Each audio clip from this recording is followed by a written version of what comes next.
Hello అండి. Welcome to our channel ఉప్పు కారం మసాలా. నేను మీ అర్చన. ఈరోజు నేను వాటర్ మిలాన్‌తో పుల్ల ఐసులు చేయబోతున్నానండి. ప్రాసెస్‌లోకి వెళ్దామా? ముందుగా వాటర్ మిలాన్ తీసుకొని లోపల గుజ్జంతా చిన్న చిన్న ముక్కలుగా కట్ చేసుకోవాలండి. ఈ కట్ చేసిన పీసెస్‌ని మిక్సీ జార్‌లో వేసుకోవాలి. మీ టేస్ట్‌కి తగ్గట్టుగా షుగర్ యాడ్ చేసుకోండి. చిన్నపిల్లలకి ఇస్తున్నట్టయితే పట్టికైనా బెల్లం అయినా కూడా యాడ్ చేసుకోవచ్చండి. ఇందులో వాటర్ అస్సలు యాడ్ చేయకూడదండి. మిక్సీ చేసుకున్నాక ఇందులో ఉన్నంత పిప్పంతా స్ట్రైనర్‌తో వడకట్టేయాలండి. మనకి లోపల పిక్కలు ఉంటాయి కదా! వాటన్నిటిని వడకట్టేయాలి. ఇప్పుడు ఈ జ్యూస్‌ని గ్లాసెస్‌లో పోసుకుందామండి.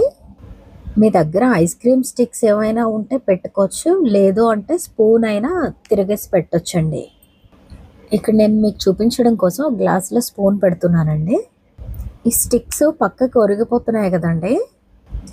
ఫ్రిడ్జ్‌లో పెట్టాక 1 అవర్ తర్వాత వీటిని మనం స్ట్రెయిట్‌గా మిడిల్‌లో పెట్టుకోవచ్చండి. ఈలోపు ఐస్ కడుతుంది కదా!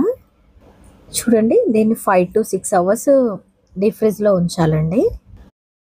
వీటిని మనం గ్లాస్‌లోంచి తీసేటప్పుడు ఒక 2 సెకండ్లు ఆగి తీయొచ్చండి. లేదు వెంటనే కావాలి అంటే ఈ గ్లాస్‌ని ఏదైనా వాటర్‌లో డిప్ చేసి తీస్తే వచ్చేస్తుందండి. చూడండి ఎంత చక్కగా ఉన్నాయో మన పుల్ల ఐస్‌లు. పిల్లలైతే చాలా ఇష్టంగా ఎంజాయ్ చేస్తూ తింటారండి. మీరు ట్రై చేసి ఎలా వచ్చిందో కామెంట్ చేయడం మాత్రం మర్చిపోవద్దండి. Thanks for watching.